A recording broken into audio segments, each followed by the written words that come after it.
corrupção pode ser definida como a utilização do poder ou autoridade para obter vantagens e fazer uso do dinheiro público para o seu próprio interesse.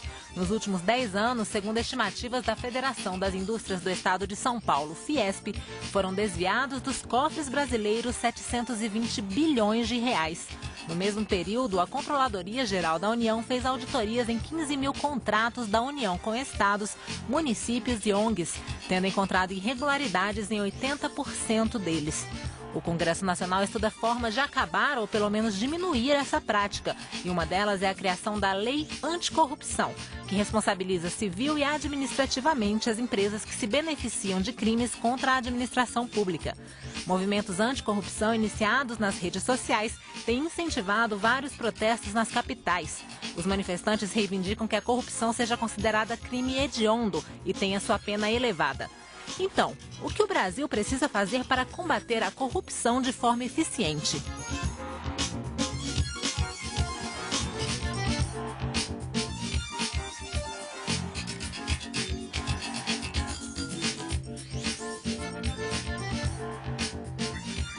Olá! A imprensa brasileira nunca denunciou tantos casos de corrupção como atualmente. No Poder Executivo, 6 ministros renunciaram após seus nomes terem sido relacionados a práticas, digamos assim, não muito republicanas. No ano passado, a corregedora do Conselho Nacional de Justiça, ministra Eliana Calmon, causou grande desconforto quando afirmou que o corporativismo existente no Poder Judiciário favorece os bandidos de toga. No Congresso Nacional, mais uma CPI deve investigar o relacionamento entre parlamentares e o contraventor Carlinhos Cachoeira. Há quem diga que a corrupção sempre fez parte da história brasileira, desde a distribuição das capitanias hereditárias. E que essa avalanche de notícias escabrosas se deve, na realidade, ao fato de o Brasil ser hoje uma democracia. E por esse motivo, as instituições de fiscalização podem atuar e a imprensa denunciar. É exatamente isso que o Expressão Nacional quer debater hoje. Nossos convidados são o deputado Paulo Rubens Santiago, do PDT de Pernambuco. Ele é secretário da Frente Parlamentar Mista de Combate à Corrupção. A coordenadora de comunicação do Movimento Brasil contra a Corrupção, Cláudia Cunha. O cientista político Alexandre Rocha, professor da Universidade de Brasília. E o deputado Francisco Praciano, do PT do Amazonas, que é presidente da Frente Parlamentar Mista de Combate à Corrupção. Senhores, senhora, muito obrigada pela presença aqui no nosso programa. Deputado Francisco Praciano, eu começo pelo senhor. Que avaliação que a Frente Parlamentar que o senhor preside faz desse cenário de corrupção que a gente tem atualmente no Brasil? Olha, eu fico feliz em ver que os companheiros da Frente tem uma visão bem inteligente. Nós todos já somos políticos há muitos anos, eu estou há 23 anos, o Paulo Rubens, um grande companheiro já há algum tempo nessa luta. Nós vivemos escândalos atrás de escândalos. Só nos últimos 8 anos, quase 2.000 escândalos promovidos pelas investigações da Polícia Federal. Então, escândalo nós temos para todos os gostos. Mensalão nós temos para todos os gostos. Mensalão do DEM, mensalão do PT. Então, a Frente, de forma inteligente, começou a focar não no corrupto, nem na corrupção. Eu, particularmente, sinto isso também da Frente, nós não curtimos mais o escândalo. E nós estamos dirigindo as nossas ações para o próprio Estado. Nós temos mais ou menos a consciência de que o Estado brasileiro é o próprio responsável pela corrupção e precisa ser fortalecido. Nesse sentido, a Frente vê, além de tratar dos casos de corrupção, que isso tem também função educativa, né?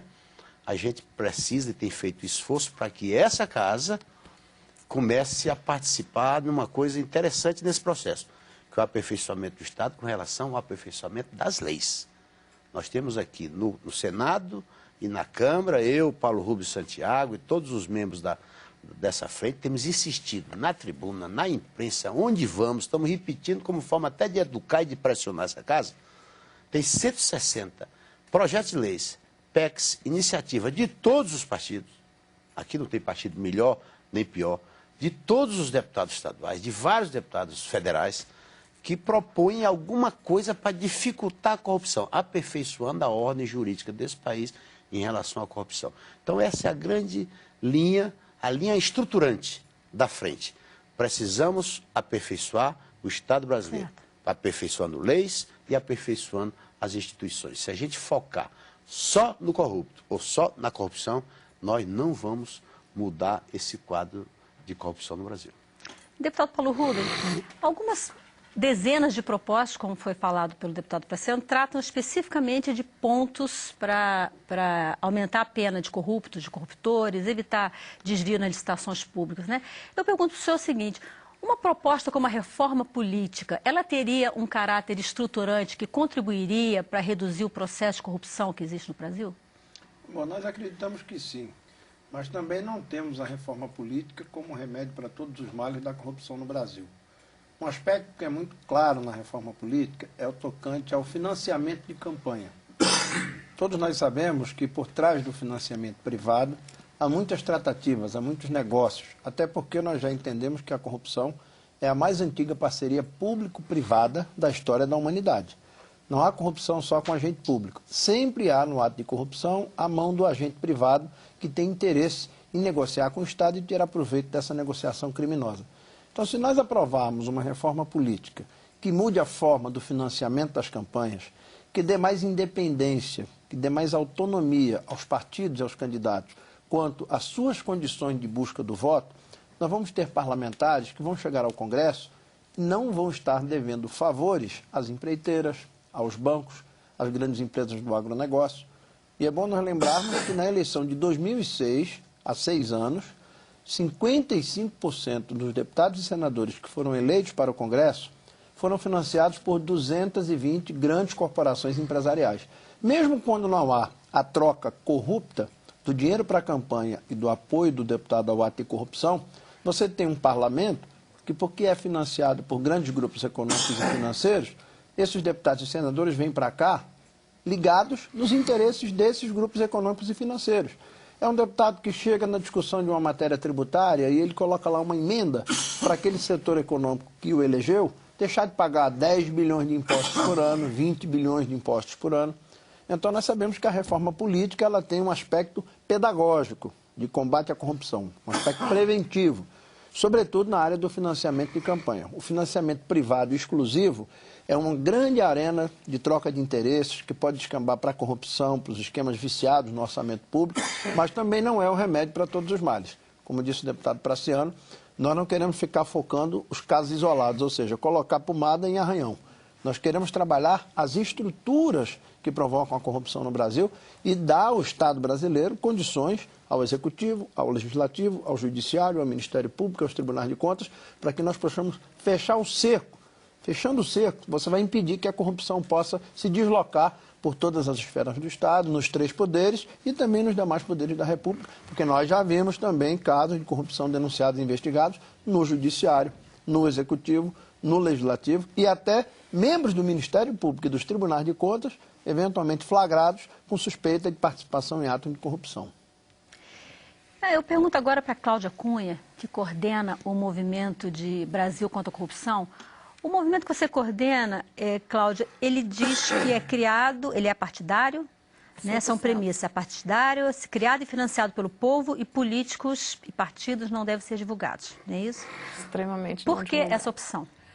Porque nós estamos cansados de ver que, infelizmente, quem deveria estar fazendo o trabalho que nós estamos pedindo para ser feito, não está sendo feito. Então, assim, não temos necessidade nenhuma de ter nenhum partido junto com a gente, porque os partidos não estão fazendo o que deveriam estar fazendo. Então, nós seremos sempre partidários, né? E o MBCC, ele nasceu de uma indignidade nacional.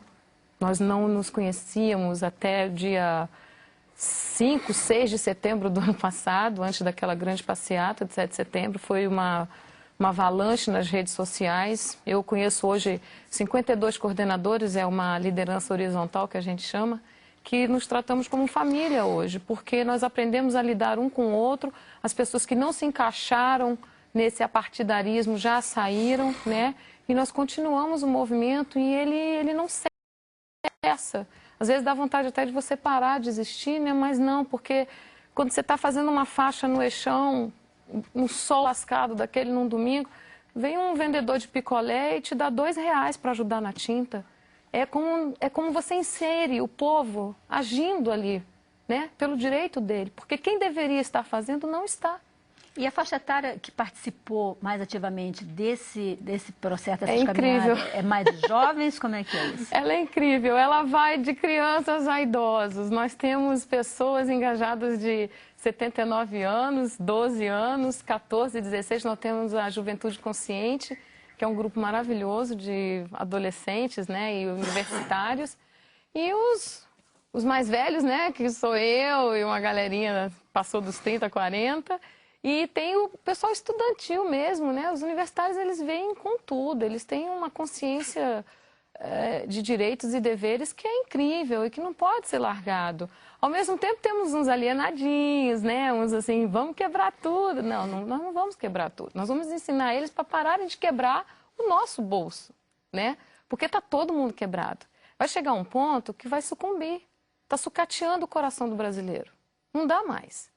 Então, isso que está acontecendo nunca foi visto na história do Brasil. Então, estão todos perplexos. Quem é esse povo? Quem é esse grupo? Quem são essas pessoas? Somos brasileiros ordinários, comuns, cansados da patifaria. Só isso. Eu quero ouvir o cientista político sobre esse ponto que ela coloca, de que o coração brasileiro está sucateado. Vou fazer só uma parte, só para explicar para quem não é de Brasília, que o Eixão é uma grande avenida que corta Brasília, que corta Brasília no sentido norte-sul, de uma asa a outra da cidade. Eu pergunto então agora para o professor Alexandre Rocha, que é cientista político. Professor, que avaliação que a academia faz dessa colocação de que não queremos envolvimento com partidos políticos, de que estamos fazendo o que os partidos políticos não deveriam estar fazendo e não estão, e que o coração do brasileiro está sucateado? O que isso representa para a democracia, principalmente uma democracia tão jovem como a nossa? Bem, enquanto democracia, tradicionalmente os partidos políticos foram considerados o cerne da democracia. Afinal de contas, não tem uma representação que não possa ser através dos partidos. Mas isso vem mudando e agora estamos observando movimentos que surgem de forma apartidárias. Isso é a inovação do próprio regime democrático, que hoje já não mais sente o partido como aquele elemento, aquela estrutura capaz de representá-lo. E observamos isso aqui no Brasil, mas também em nível mundial. Os partidos políticos estão passando por um processo de crítica por parte da sociedade civil e nós temos um dilema. Ou os partidos procuram se adaptar, reformar, transformar as suas estruturas, que já não atendem mais às demandas populares, ou nós vamos ter um crescimento desses movimentos, como bem ela colocou, que vão, de alguma forma, sucumbir, que vão tomar os partidos, seja através de manifestações, seja através de uma nova identidade na forma de participar da política. É um dilema que acredito que os partidos hoje deveriam se perguntar. O que nós estamos representando? Será que é o povo brasileiro? Será que é o coração brasileiro? Ou será que é o interesse de alguns que são filiados a esses partidos? E a gente sabe muito bem que as reformas que caminham em termos de mudanças político-partidárias nem sempre estão valorizando essa estrutura partidária. E o que nós devemos buscar é, de alguma forma, comungar reformas que tenham por objetivo valorizar essa estrutura partidária e possam também partilhar desses movimentos que vêm surgindo da sociedade. Porque são movimentos que estão órfãos. Eles não encontram apoio por parte da classe política, em grande medida. São vistos até com certo preconceito, como se a juventude não tivesse condições de se inserir na estrutura partidária e fosse procurar esses outros movimentos. Muito pelo contrário, isso vem mostrando mais uma dinamicidade da participação política do que um retrocesso. Então, esses movimentos, no meu entender, e é o que nós observamos em nível mundial, eles vêm colocando em xeque essa estrutura político-partidária. Eu gostaria, então, de ouvir os dois parlamentares em relação a esse aspecto, né? O deputado, o senhor é de um partido que nasceu justamente no processo de redemocratização, nas greves, que teve um metalúrgico, que tem um ex-metalúrgico como o seu grande símbolo, seu presidente de honra. Que avaliação o senhor faz dessa visão que hoje alguns grupos sociais têm dos partidos políticos? Eu entendo perfeitamente que os fatos são suficientes para decepcionar muita gente. Então, o movimento está decepcionado com os partidos. Por quê? São muitos os fatos que levam a pensar dessa forma. Agora, eu tenho medo de duas coisas. Uma, que esse apartidarismo torne apolítico o movimento. Aí, me desculpa eu dizer, nós não podemos aqui repetir o que o Bertold Brecht fala do analfabeto político. No momento que o cidadão bater nos peitos e disser: eu tenho orgulho de não gostar de político, de não fazer política, essa é a primeira pancada no coração dele para dizer: eu não quero mudança. Esse é o medo que eu tenho do movimento. Segundo, a objetividade do movimento. É só fazer o barulho, ou no momento que a gente busca a solução, do jeito que o Estado brasileiro está desenhado, o movimento não tem caminho para modificar uma lei, para criar uma regra, para aperfeiçoar o Estado que não seja através da institucionalidade. E esse primeiro caminho é o partido. Então, essas são as duas observações que eu faço, apesar de entender tudo isso. Acho que o movimento pode não ser partidário, mas tem que ser político. O movimento tem que identificar quem na sociedade, inclusive dentro da Câmara e dentro do Senado, pode colaborar com esse movimento.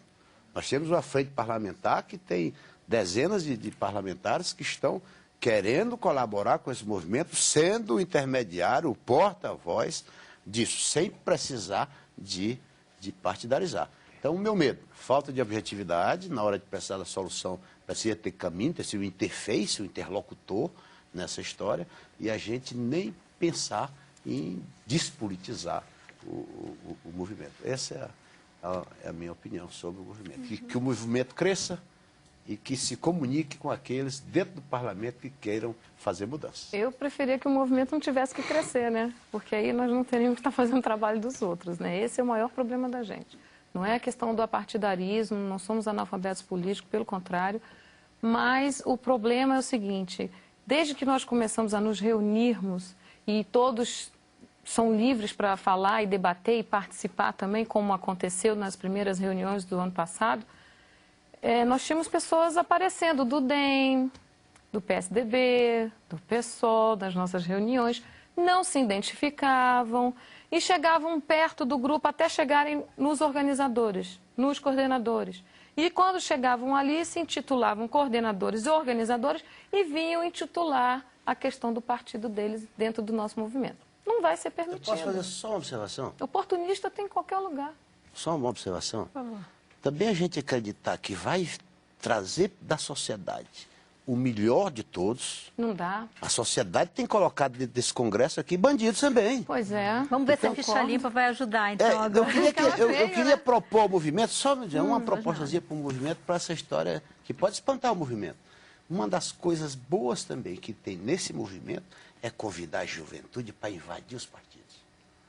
Porque o primeiro passo para qualificar o partido é a sociedade entender que o partido é da sociedade, se filie, faça a maioria, e essa maioria nos congressos do partido, a lei permite, vai colocar para a sociedade só o ficha limpa.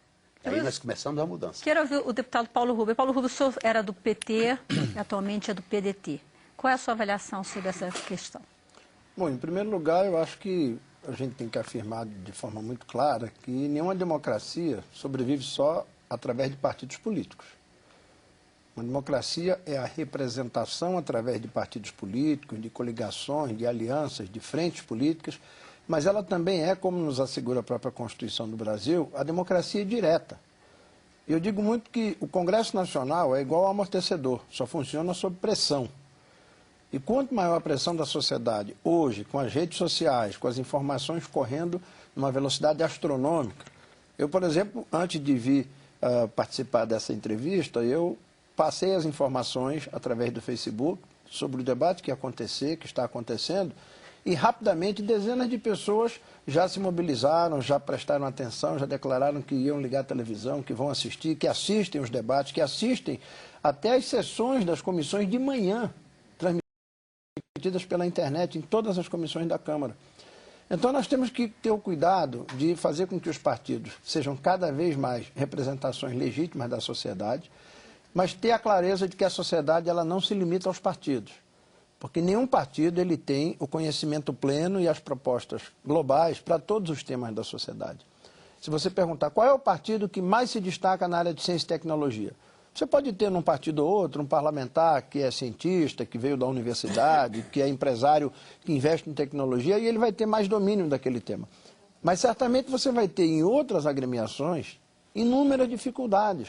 Na área tributária, na própria área jurídica, penal, de combate à corrupção. Nós estamos há anos tentando colocar em pauta aqui na Câmara a relação dos projetos prontos para votar no combate à corrupção. Agora, se você perguntar, a agenda do combate à corrupção, ela é uma agenda pulsante, é uma agenda que se destaca na agenda da maioria dos partidos brasileiros? Não é. Não, não é. E aí também eu preciso recuperar, não é para esse ano. Esse ano a nossa República faz aniversário, são 123 anos. Agora, 123 anos, que antes disso nós tivemos 322 anos de colônia, 67 anos de império, meio século de uma república velha e só 2 constituintes com razoável participação popular, principalmente a Constituinte de 86. Então nós temos uma tradição em que a política sempre foi o Estado a serviço dos grupos econômicos, dos grupos financeiros, dos grupos agrários. Então, fazer do Estado um instrumento a meu serviço, com ou sem corrupção, nunca fez muita diferença no nosso país.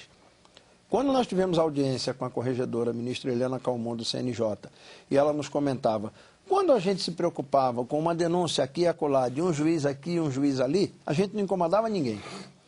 Quando o CNJ começou a mudar o foco e observar as grandes estruturas do judiciário, e se essas grandes estruturas, os tribunais de justiça, os tribunais superiores, se há ou não contaminação da corrupção nessas grandes estruturas, aí a coisa mudou de figura.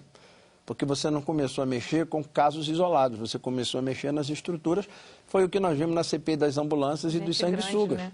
Eu fui subrelator naquela CPI para investigar a arquitetura da fraude. E quando eu terminei meu relatório, a preocupação da maior parte da imprensa era dar nome aos bois. Quem é o deputado que roubou? Quem é o deputado que vendeu a ambulância? Eu digo, não me cabe identificar deputados dentro do esquema. O que me cabe é mostrar o desenho da safadeza. Porque se você não muda o desenho, se você não muda a estrutura, naquela época foram ambulâncias. Um dia desses foram emendas para shows através do Ministério do Turismo. Amanhã serão obras em hospitais. Depois, obras em viadutos. Então, se você não muda as estruturas, não adianta ficar só mudando a pintura. A estrutura é corrupta e ela precisa ser modificada estruturalmente. Daí a proposta da frente da gente intervir no Estado. Um pacto com todos os poderes para investimento anticorrupção no Legislativo, no Executivo, no Judiciário, no Ministério Público e no Tribunal de Contas. Sem isso, são escândalos e mais escândalos, notícia para burro, manchete para burro, mas não se muda o combate à corrupção. Professor, a gente vai ter agora as primeiras eleições municipais, já sob a égide da Lei da Ficha Limpa, confirmada, ratificada pelo Supremo Tribunal Federal, né? E daqui a 2 anos e meio vamos ter eleições presidenciais, eleições para deputado federal, alguns senadores. Qual é a expectativa em relação à contribuição dessa lei, que tem uma origem popular, para a mudança desse estado de coisas? Considerando que a gente vive um presidencialismo de coalizão, que a gente tem parlamentar que vai para ministério, que o Congresso, que o Executivo indica ministros para o Judiciário, que o Congresso aprova nome de pessoas que vão ocupar as agências reguladoras e assim por diante. Bem, as eleições que agora se aproximam certamente serão um test drive para a lei de ficha limpa. A prova de fogo para essa lei, que sofreu modificações, ora era colocado como constitucional, ora não, mas agora ela é uma lei considerada constitucional.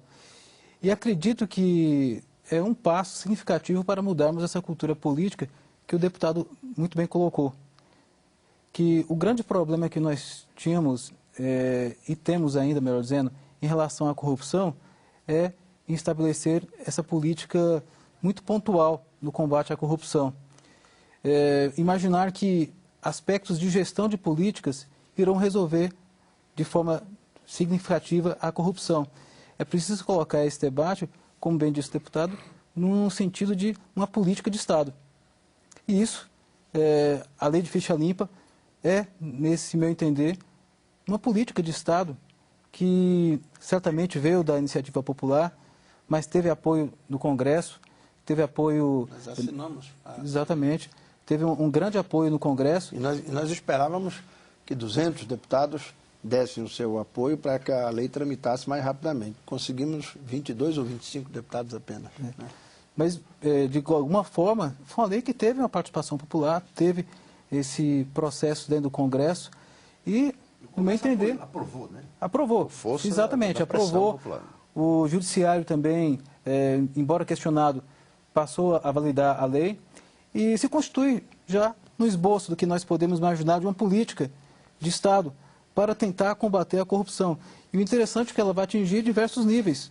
Vai atingir o estadual, o municipal, o federal. E pode-se imaginar ampliar esse processo de ficha limpa para outros cargos, que não necessariamente eleitos, mas aqueles que são nomeados. É o que pode-se imaginar. Algumas prefeituras já estão caminhando nesse sentido. Nós já temos projetos em tramitação na Câmara para também permitir que, através de uma nova lei da ficha limpa, você impeça a nomeação para cargos comissionados. Mas já está sendo também pelo movimento, no dia 21 de abril, um dos temas da nossa marcha, a próxima marcha, é a ficha limpa para todos, porque ela tem que ser extensiva. Agora eu queria fazer uma observação diferente nessa história. Que a gente não se iluda com ficha limpa. Ficha limpa é um belo de um avanço, mas se a justiça funcionar. Só existe ficha limpa se o cidadão que é suspeito, que é denunciado, for julgado por um colegiado. Então, nós temos na primeira instância desse país milhares e milhões de processos que, se não saírem do juiz da primeira instância e forem para a segunda instância, para os tribunais de justiça, e os tribunais de justiça não julgarem, ficha limpa não serve para nada.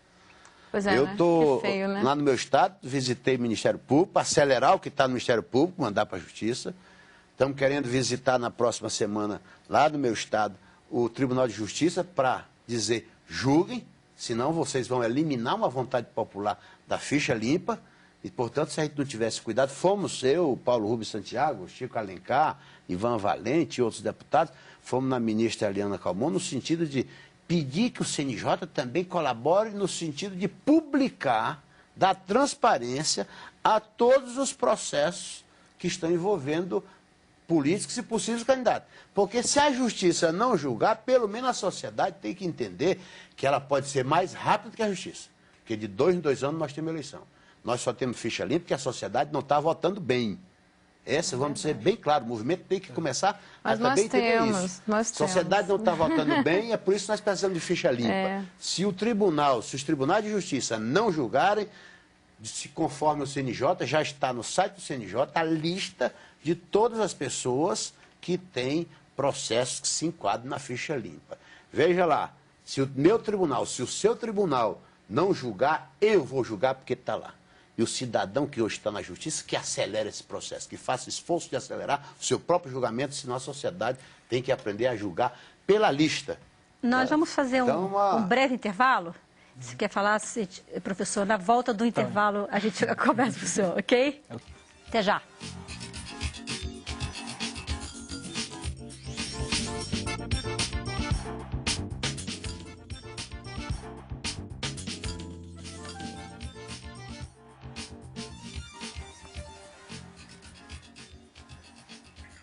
O Expressão Nacional está de volta e o tema de hoje é algo que afeta e muito a vida do brasileiro, a corrupção. Professor, quando nós encerramos o bloco anterior, eu queria fazer um comentário em relação à discussão, por favor. Sim, a respeito da impunidade que o deputado colocou. Nós até temos leis que impedem, certamente, essa questão da corrupção, mas o grande problema é a impunidade. Diversos recursos judiciais, fóruns, de alguma forma, privilegiados, que fazem com que não se alcance as pessoas corruptas. Enquanto não tiver essa possibilidade de alcançar os corruptos e puni-los, nós vamos ficar num discurso vazio a respeito disso. Alguns dados que nós podemos colocar para observar como a corrupção é prejudicial ao Brasil. Os dados da Transparência Internacional dizem que o Brasil se situa na posição ali em torno de 73, ficamos atrás de países como a Costa Rica, Cuba. E mesmo assim nós somos um país desenvolvido economicamente. Temos um grande avanço econômico, mas temos essa contradição de ter a corrupção inserida dentro do nosso Estado. E diga-se de passagem, é uma corrupção que as pessoas, os cidadãos brasileiros, veem a corrupção do Estado. Não a corrupção necessariamente do privado, mas a corrupção do Estado. E dentro do Estado, do Legislativo. E isso é um grande problema para a democracia, porque uma casa legislativa é a base da democracia. E temos que ter cuidado nesse aspecto de observar que quando a sociedade vê uma casa legislativa como o Congresso sendo o grande balcão da corrupção, nós estamos colocando em risco a própria democracia. Mas a contradição é a seguinte: embora tenhamos a democracia, tenhamos esse desenvolvimento econômico, temos a corrupção. Só que, de forma mais contraditória ainda, o Brasil, segundo também a Transparência Internacional, em respeito à confiança que as pessoas ou os outros países nutrem do país em relação ao Brasil, temos uma posição diferente. Estamos, inclusive, à frente dos Estados Unidos. Temos a posição em torno de 22. Ou seja, mesmo com tanta corrupção, o Brasil tem essa condição de ser aceito, um país confiável pela comunidade internacional.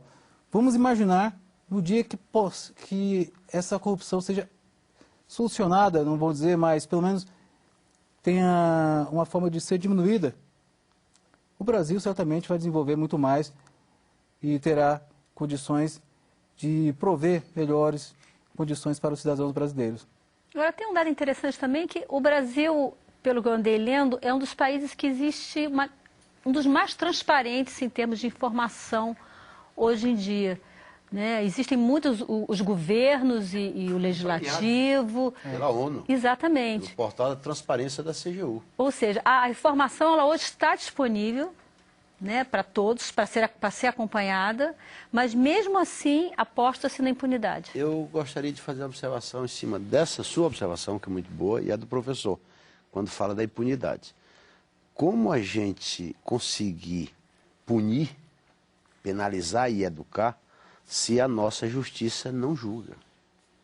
Nós temos hoje uma média de 8 mil processos por juiz nesse país. São 80 milhões de processos hoje na fila da justiça. E olha o que diz o Instituto McKinsey, um trabalho feito pela Exame, em parceria com o Instituto Americano, muito conhecido, a respeito da justiça brasileira. E aqui eu não faço gratuitamente crítica à justiça, respeito à instituição. Acho que ela pode ser urgentemente melhorada. Né? O que é que diz aqui? Falta gente na justiça brasileira? Olha o que diz a pesquisa. A média por vara no mundo de funcionário é 10. O Brasil tem 14 funcionários por vara. Então não estamos precisando de gente. Temos gente suficiente. Mas falta recurso. O Brasil gasta com a justiça 3,7 do seu orçamento. 3,7. A média do mundo é menos de 1. Por exemplo, a Itália é 1,5, a Espanha é 0,6. Então, não falta pessoal, nem falta recurso. E diz algumas coisas que a gente precisa, movimentos de rua, parlamentares, começar a colocar isso na boca do povo. Porque todo mundo sabe fazer um movimento na frente da Assembleia, na frente da Câmara, na frente do Congresso. Eu quero ver movimentos como o vosso movimento ir para frente da justiça e dizer: julgue, porque nós queremos que esse cidadão seja ficha limpa. O senhor está precisando se informar mais, deputado. Desculpa. Só estou sugerindo, sugerindo um exemplo, né? Porque isso é no Brasil todo. A casa mais cara que a gente tem é o Congresso Nacional. Pelo amor de Deus. Não é questão de preço.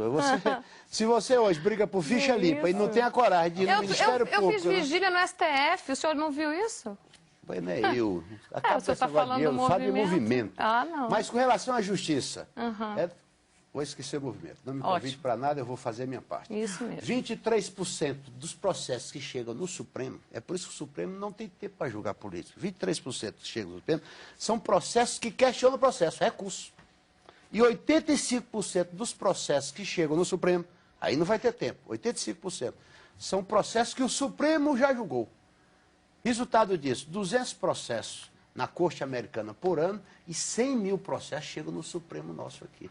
como é que vai sobrar tempo para julgar ministros, julgar políticos? Portanto, nós temos urgentemente que pensar na necessidade de estruturar o Estado brasileiro e principalmente a justiça brasileira. E eu insisto numa coisa, sociedade não pode ver só Câmara, só Assembleia. A sociedade tem que começar a ver TCS, começar a ver TCUs, balanço de prefeituras aí nos arquivos dos TCS, dos TCUs, tem que começar a ver Ministério Público dizer, por favor, o Estado brasileiro aumente o número de procuradores, de promotores, por favor, Supremo, movimento na porta do Supremo, na porta do Ministério Público, assim como faz na Câmara e tem que fazer na Câmara e no Congresso, para entender que o Estado brasileiro é justiça, é executivo, é legislativo e tem um conjunto de institucionalidade que precisa ser visto pela sociedade e pressionado pela sociedade.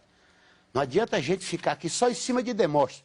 Se prender o Demóstenes, der prisão perpétua para o Demóstenes e para outros envolvidos, a corrupção não vai se acabar. É o que nós dizíamos. A corrupção não vai se acabar. Na CPI das ambulâncias, o famoso caso dos sanguessugas, né?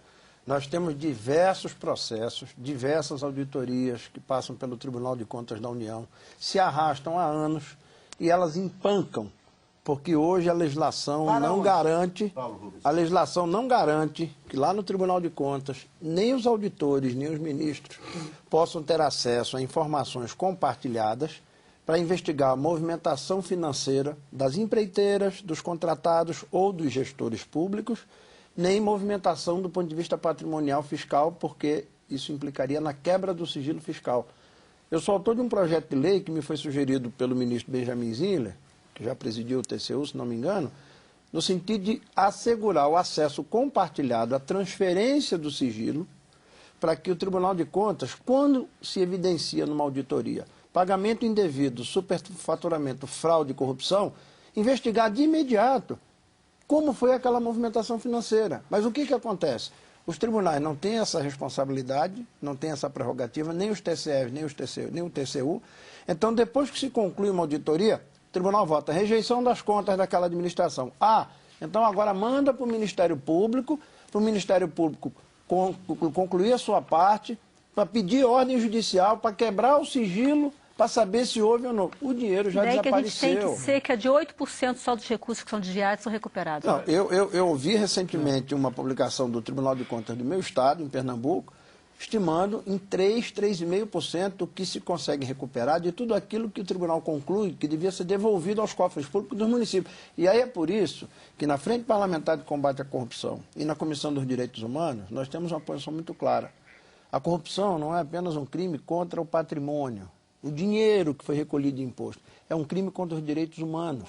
Isso. Porque quando você tira dinheiro do Estado, você priva o Estado de investir, no mínimo, 12% em saúde e 25% em educação. Nós temos uma pergunta que fala exatamente sobre isso, mas antes eu queria ouvir a Cláudia. Tem uma pergunta aqui, Cláudia, de José Orestes da Silva, de São José dos Campos, São Paulo. Ele pede que você fale um pouco sobre os cartões corporativos e pergunta se você tem um cartão corporativo. Pois é, né? Eu nem sei o que é isso. Eu sempre ouvi falar, não, eu não sou política, nunca fui, não tenho cartão corporativo, eu sou uma mãe, sou autônoma, sou brasileira, carioca, moro em Brasília, Quebradinhos, né? Vivi 11 anos fora do Brasil, porque saí daqui indignada com a época do senhor Collor, né? Continuo indignada. E não pretendo abandonar o barco novamente, como já abandonei quando eu tinha 21 anos. Então, assim, o seu José Orestes, né, deve ter feito uma piada, né, que, de bom grado, bastante, porque quem tem cartão corporativo são as pessoas do governo, não sou eu. São os ministros, né, são as pessoas que estão dentro dos ministérios, que estão dentro do governo, lá dentro, alto escalão. Eu sou a formiguinha aqui, que estou mordendo o pé de cada um aqui, fazendo o meu trabalho, chamando o povo para dia 21 de abril estar na rua, porque está demais, a patifaria está terrível, entendeu? Se vocês não acordarem, eles vão acabar matando cada um de vocês, da família de vocês, que chega lá na porta do hospital e não é atendido e morre ali durinho, sangrando, entendeu? É isso que está acontecendo, a educação aí, ó. Por que não tem uma aula de educação cívica de volta nas escolas? Por que não existe uma educação ensinando à criança os direitos e deveres do cidadão brasileiro? Porque não há interesse. não é interessante que o povo acorde ou seja inteligente. Tem um conterrâneo seu, o Alisson Gustavo, do Rio, ele sugere que seja incluída uma matéria nas escolas de todo o país, ensinando o que é um deputado, um senador, o que ele faz, qual é a diferença entre deputado federal, deputado estadual. Não existe esse interesse, gente. Cadê o projeto? Professor, sou deputado titular da Comissão de Educação e Cultura. Nós precisamos também desmistificar essa coisa de que tudo se resolve com a matéria na escola. Isso é muito delicado, por quê? Porque hoje a educação de massas, ela se faz muito mais pela mídia, pela publicidade, do que pela instituição escolar e pela família. Você veja um problema de saúde pública crônico hoje no Brasil, obesidade infantil. O mesmo país que tem mortalidade infantil e desnutrição infantil, tem obesidade infantil. Por quê? Porque até o grande produto que se vende para alimentar uma criança se chama salgadinho. Não tem coisa pior para a saúde infantil do que o tal do salgadinho. O que acontece? Nas cantinas de colégio. Você bota uma disciplina numa escola, vai ensinar o aluno, a questão não é de disciplina, a questão é de projeto pedagógico, é do sentido da educação que você constrói na escola, constrói na família. Nós temos na Constituição uma norma que determina o esclarecimento ao cidadão do imposto que ele paga. Nós já tentamos diversas vezes regulamentar essa norma e não conseguimos na Comissão de Finanças e Tributação. Porque de pronto surgem diversos interesses que estão representados aqui no Congresso, por meio de mandatos parlamentares, que acham que explicar para o cidadão quanto é que ele paga na bomba de gasolina, através do ICMS, do PIS, do Imposto de Renda, etc, etc. Quanto é que ele paga quando compra uma geladeira no ICMS, um liquidificador na cesta básica? Acham que isso aí vai criar um caos, vai ser uma coisa inadministrável pelo comerciante. Não é. É porque quanto mais você omite do cidadão quanto ele está pagando de imposto, menos ele sabe que quase metade do preço do combustível não é o preço do combustível, é o imposto e a contribuição. E assim sucessivamente. Deputado Paulo Rubens, eu acho de qualquer forma que o projeto político-pedagógico das escolas tem que incluir uma orientação para colocar na sociedade cidadãos. Né? Não podemos só ter uma escola que vai colocar engenheiro nos currículos nas fábricas, né? Claro. Médicos na sociedade, mas também e principalmente cidadão na sociedade. A lei de diretriz, não sei se precisa de lei de diretriz e base de educação hoje já prevê tanto o regionalismo quanto os temas transversais de cidadania. Só que hoje não tem investimento no próprio professor para treinar o professor, não tem investimento em material didático. E essa questão de transversalidade na escola, ou seja, em todas as matérias, além de precisar formar o professor para isso, as universidades se adaptam para isso, precisa também de uma certa obrigatoriedade. E hoje o que tem de cidadania nos colégios basicamente depende da motivação cidadã do professor, individual do professor. Acho que a escola precisa criar uma nova formação, porque a escola está nos expulsando. Chega em época de campanha, as escolas não nos chamam, pelo contrário. Chamar a política da escola atrapalha o projeto da escola. Deputado, tem uma pergunta aqui de Alexandre Lacerda, ele manda pelo Twitter. Ele diz assim, quem corrompe mata porque tira da saúde, da segurança, da educação. Isso, inclusive, foi um tema do Ministério Público, da CONAMP, Confederação Nacional dos Membros do Ministério Público, muito claro, um mote muito claro. A corrupção mata. O corrupto mata, e aí a pergunta dele, se tem algum projeto... lógico. Se tem algum projeto aqui na casa que eleve a corrupção à categoria de crime hediondo. O próprio Executivo... Já tomou iniciativa. Nós temos 160 os casos de corrupção em educação, saúde, saneamento, abastecimento da água, alimentação escolar e medicamentos, que são temas essenciais à vida e à cidadania. Os casos de corrupção nestas áreas se transformam em casos de crimes hediondos, com o aumento das penas, o tempo de afastamento da vida pública. Tudo isso depende de quê? Do aprimoramento da lei e da aprovação da lei pelo Congresso. Vamos aproveitar a oportunidade para dizer que existe vários projetos, são 160 projetos, 140, 120 aqui, 40 no Senado, de várias naturezas, que aumenta a pena, que tipifica a pena, que organiza o Estado brasileiro, que combate as varas especializadas. Então eu vou aproveitar a sua fala e vou fazer uma outra pergunta. Do Evandro Alves Souza, de Itapiúna, no Ceará. Sua terra natal, não é isso? Itapipoca. Itapiúna, no Ceará.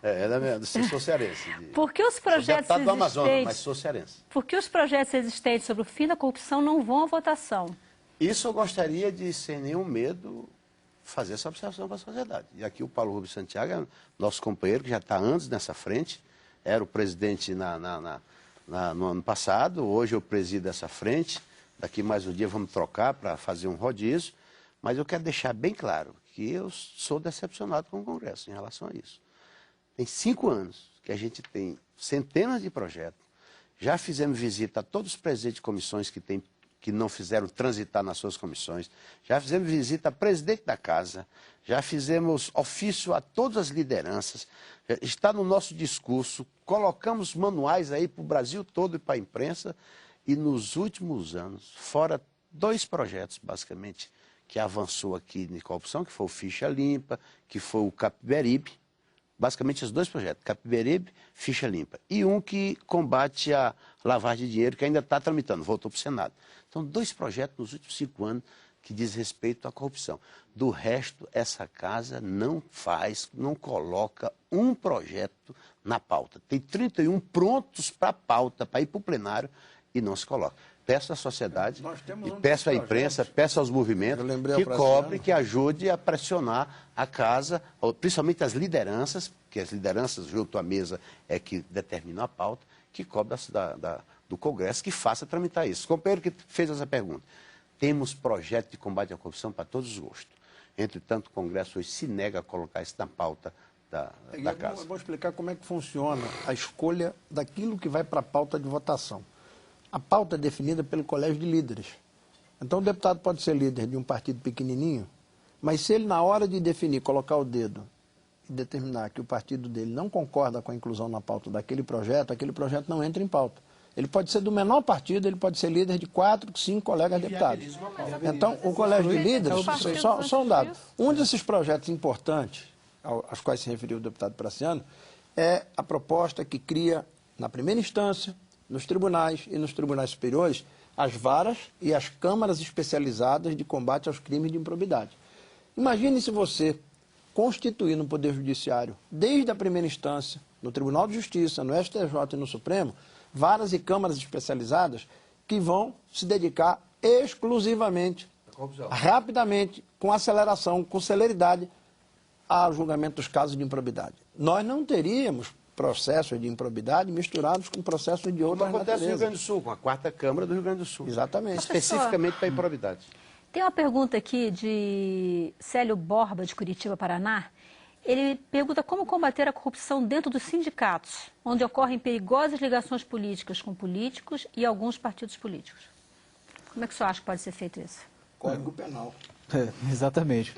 Aí já é uma questão até mesmo processual penal. Agora, o que nós temos, ele trouxe o exemplo do sindicato, mas não só o sindicato, outras instituições estão sujeitas a ter esse problema de, no relacionamento com o Estado, se corromper, ou buscar uma forma de usar a influência que tem para corromper o agente público, o Estado. Eu acredito que a forma que nós podemos imaginar para isso é a forma que nós devemos imaginar para tentar coibir todas as formas de corrupção. É estabelecer um valor moral nas relações públicas. Colocamos aqui, como o deputado colocou, que é uma afronta aos direitos humanos, mas antes de tudo também nós podemos dizer que é uma violação moral. Todo mundo sabe o que é certo ou errado. Então, vai argumentar que está fazendo uma coisa que é errada, achando que não é? Isso não é. Tem uma pergunta aqui do Luciano Lourenço, dirigido ao senhor, professor, que é exatamente nessa linha, diz assim: ao que me parece, a questão da corrupção brasileira é endêmica. Ou seja, começa no jeitinho brasileiro, na corrupção do guarda de trânsito e chega a patamares inaceitáveis, sobretudo em nossas casas legislativas. Qual a solução a curto, médio e longo prazo? É bem complexa a solução e um dos problemas que eu vejo é a gente imaginar uma solução única. Temos que imaginar a corrupção que ela não é um sistema isolado, como os deputados já colocaram bem aqui. Esse sistema que ela é muito mais complexa e temos de vê-la de forma holística, não imaginar apenas uma única causa, alguma única solução. No médio prazo, porque até no curto prazo eu acho que é difícil, mas no médio prazo é que o Congresso, sobretudo aquele que tem a capacidade de legislar, levar medidas como essas que os deputados apresentaram para frente. No longo prazo, é a educação da sociedade em termos em relação à política. O movimento tem uma grande vantagem de mobilizar as pessoas. mas só que ele não pode ficar fora da política, no sentido até mesmo dos partidos. Eu acredito que tem que caminhar para o Congresso. Isso quer dizer caminhar junto e não contra. Porque na medida em que nós estamos indo contra, nós estamos buscando a mesma solução para um problema. Estamos em lados opostos? Não. Temos que buscar isso de forma conjunta. E eu vejo que esse debate da corrupção, ele entra no contexto maior, que é a questão da qualidade da democracia. Isso. Se nós argumentamos que temos a democracia, temos eleições, temos partidos que atuam bem, temos candidatos, você pode votar e ser votado, tem um eleitor, mas agora no que se refere à qualidade do regime, infelizmente, nós estamos a desejar. E buscar essa qualidade, que certamente é o grande desejo para solucionar a corrupção. Senhores, nosso tempo terminou. Pois Infelizmente. não foi muito justo. Vocês fizeram um clube do Bolinha aqui muito forte. O movimento é novo. Longa vida. Não levarei em consideração nenhuma das críticas, porque eu acho que vocês ainda são muito mal informados em relação ao nosso movimento. Dia 21 nós vamos estar na rua, em Brasília, no Brasil inteiro, contra a corrupção, ficha limpa para todos, fim do voto secreto, imunidade parlamentar tem que acabar também. Ajuda, espero que sim. Saúde é 10 para todo mundo, 10% da União repassando, entendeu? Okay. E se eu tiver esquecido mais alguma coisa, vocês podem trazer, porque a gente vai reclamar tudo lá no dia. Viva o movimento. Tá? Ok, senhores, muito obrigada. Até o Expressão Nacional da semana que vem. Tchau.